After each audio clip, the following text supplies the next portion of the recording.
There are many groups in society that have been put in the background due to their past. So today we're going to look at criminals and how sometimes they're put in the background. Let's take a look. Just like any other group, criminals have a stereotype that the public declares the average for them. Although this is the common belief, similar to every other stereotype, they're not always true. What is the first thing you think of when you hear the word criminal? People who are in jail, people who've done wrong against other people. When I think of criminal, I think of someone who has broken the law or done something bad. Someone who does illegal things. What are some stereotypes of people in jail? Like violent, hateful, always scheming and trying to get out, trying to get at someone, revenge, stuff like that. I think like a stereotype you get is like this big burly guy, like who has a lot of tattoos, maybe some piercings or something. I mean, that's the general stereotype. They're uneducated. A stereotype might be that they come from a bad family, that this is something that has been instilled in them since childhood. I would probably stereotype drugs, bad grades, not having good self-esteem, no self-control. Do you think these stereotypes are true? No, I don't think that they are true even a little bit. No, not necessarily, because there's a lot of people who are in there for like white-collar crimes and stuff, so it's not necessarily a true stereotype. I think what that one is that not all criminals are bad people. What I mean by that is, yes, they committed a crime, but it doesn't mean they can get back up on their feet. A lot of times you hear them say, oh, so-and-so was arrested, they're bad people. Yes, they did a bad thing, but I've seen some of them turn their life around when they come back and be millionaires, pastors, teachers. So you can, what I'm getting at is you can get a second chance. A lot of people feel like you, just because you got arrested or you're a criminal doesn't mean that you can't make it in life. So that's the stereotype that I don't agree with. People think once you're a criminal, you're always a criminal. You can always have a second chance. I think they can be, but no, I think that not necessarily are they true. I see it often. I see students who come from great homes make poor choices. I also see students who come from homes that are not so nurturing, do the right thing, and there are different kinds of crimes. Do you think you fit in the stereotype? Because it's very likely that you or someone you know will find yourselves in the same situation. Not only could you end up in jail or prison, but 1/3 of American youths are arrested for something more serious than a traffic violation before their early 20s.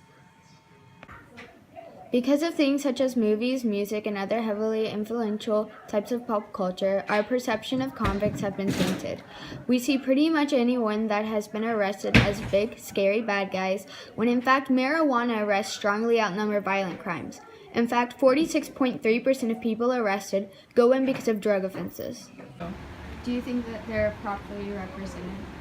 I don't think that they are. A lot of criminals, a lot of people who are in jail are like nonviolent offenders and people who have small charges, and I think that they're typically pretty nice people who just made a mistake. I think they're probably stigmatized. How do you think we could fix that? Yes, sir. I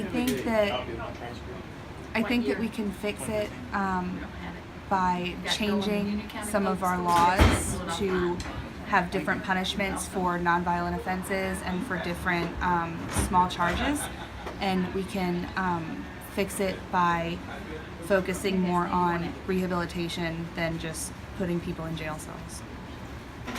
I think by exposure, maybe the more people become especially helping them when they get out of prison, helping them acclimate into society or get back into society maybe.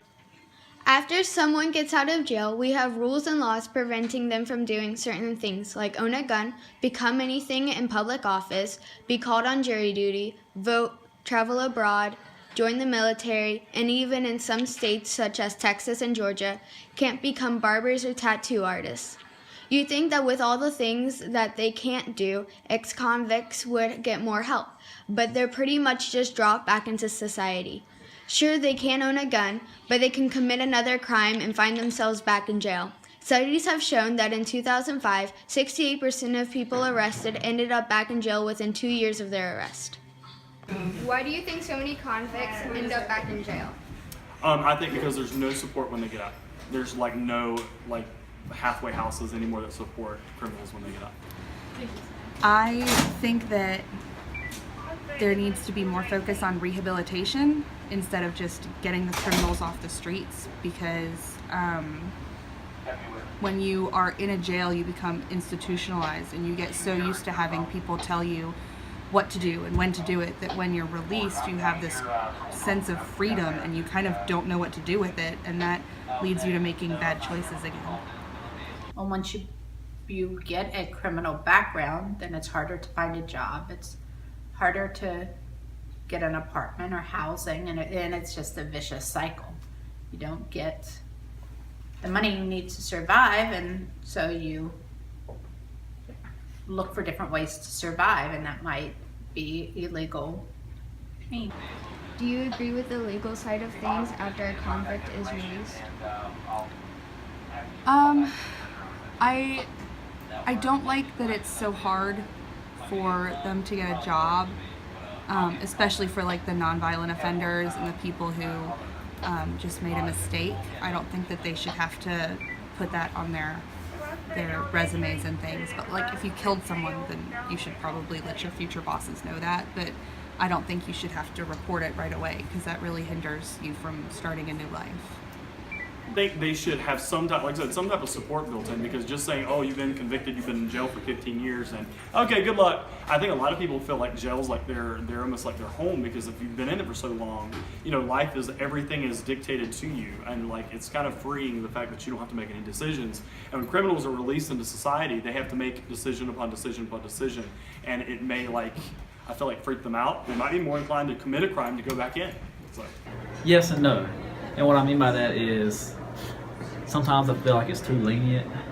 Meaning, hey, you just let somebody who killed somebody out in 5 years when I feel like they should be in there a lot longer. And then somebody that, not saying I agree with it, somebody that maybe stole a bag of chips could be in there for 25 years. I mean, that's a figure of speech, but still, it's just. And then the problem is when you get out of it a lot of times is sometimes it's too lenient, I feel like, and then other times it's good, and I just feel like sometimes resources aren't there. They just let them out, but at the same time, I still think they need to be monitored, know what they're doing, and all that.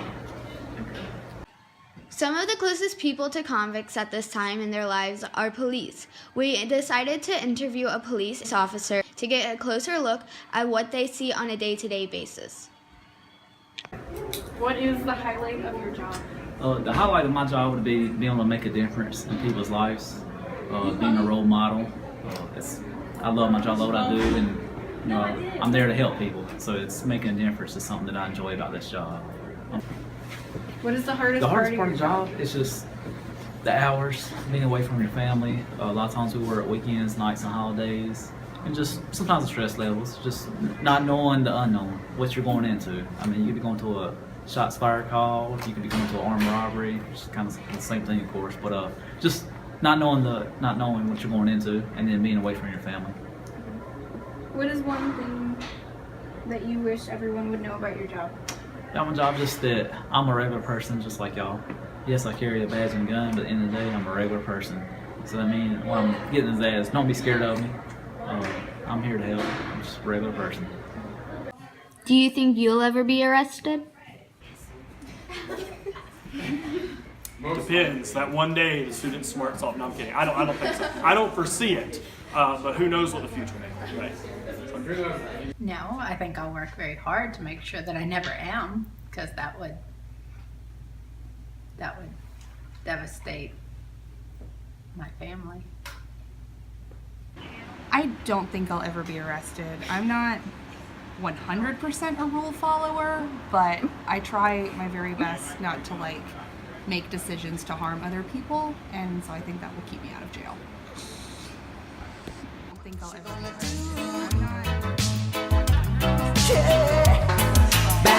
Bad boys, what you gonna do? What you gonna do when they come for you? Bad boys, what you gonna do? What you gonna do when they come for you? When you were 8 and you had bad traits, you go to school and learn the golden rule. So why are you acting like a bloody fool? If you get hot, then you must get cool. In this documentary, you'll learn about how, Jordan, you need to stop, you're distracting me.